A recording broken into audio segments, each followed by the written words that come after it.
అస్సలాముఅలైకుం, నమస్తే అందరికీ. Welcome back to Aqsa baby channel. ఈరోజు నేను వేడిగా టమాటో రసం ఎలా చేయాలో చూపించబోతున్నాను. సో ఇప్పుడు ఈ సీజన్లో అందరికీ జలుబు జ్వరాలు ఉన్నాయి కాబట్టి ఈ విధంగా రసం చేసుకొని గ్లాసులో పోసుకొని తాగండి. లేదంటే వేడి అన్నంలో రసం అన్నం తినండి. జలుబు నుంచి త్వరగా రిలీఫ్ పొందుతారు అండ్ జ్వరం కూడా తగ్గుతుంది. ఇందులో వేసే ఇంగ్రీడియంట్స్ ఏంటో ఇప్పుడు చూపిస్తాను. ఫస్ట్ టమాటా రసానికి కావాల్సిన పదార్థాలు: ఒక గిన్నెలో శుభ్రంగా కడిగిన చింతపండు, టమాటాలు, ఒక 5 టమాటాలు, ఒక నిమ్మకాయ సైజ్ అంతా చింతపండు కొంచెం తీసుకొని వేడి నీళ్ళల్లో నానబెట్టేసేయాలి, ఉప్పు పసుపు వేసి.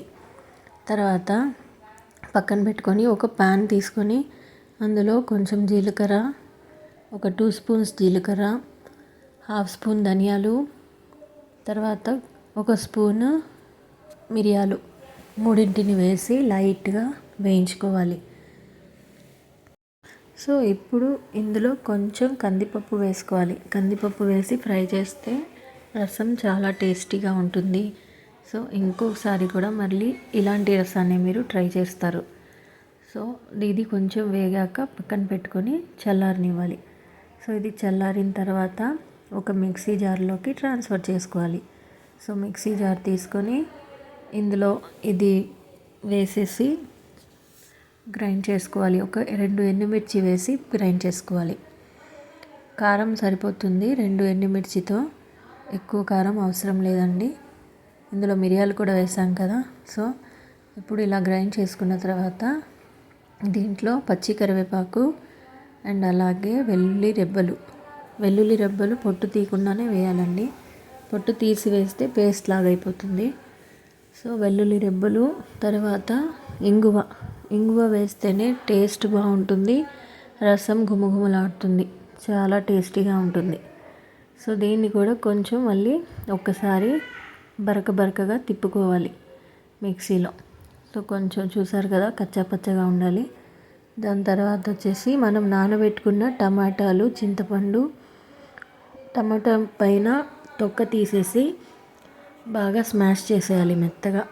మీరు చేత్తో చేయకపోతే మీ స్మాషర్ ఉంటుంది కదా, దాంతో అయినా కూడా మెత్తగా స్మాష్ చేసేసి తర్వాత చెత్త అంతా పిండేసి పడేయండి. ఈ వాటర్ని పక్కన పెట్టుకొని ఇందులో ఉప్పు కానీ తక్కువ ఉంటే కొంచెం ఉప్పు వేసుకొని కొంచెం కొత్తిమీర వేసేసేయండి.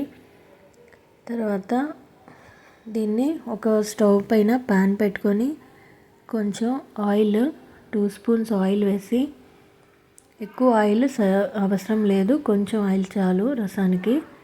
ఇందులో పోపు కోసం కొంచెం జీలకర్ర, తర్వాత మనం గ్రైండ్ చేసి పెట్టుకున్న రసం పొడి ఇందులోకి వేసేసి కొంచెం సేపు వేయించాలి. ఎందుకంటే మనం ఈ రసం పొడి ఫస్ట్ వేయించాం కాబట్టి అన్నీ జీలకర్ర, ధనియాలు, మిరియాలు వేయించాం కాబట్టి ఇంకా ఎక్కువ వేగనవసరం లేదు. ఇది కొంచెం వెల్లుల్లిపాయలో కొంచెం వాసన పోయేటట్టు వేయించుకొని ఇందులో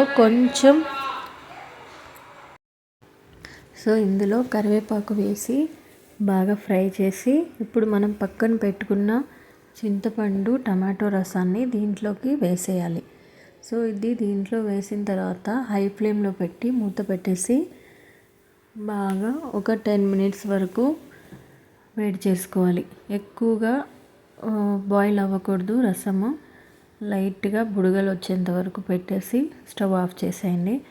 ఎక్కువగా మరిగిందంటే మీకు కారం ఎక్కువ వచ్చేస్తుంది, మిరియాల ఘాటు ఎక్కువ వస్తుంది.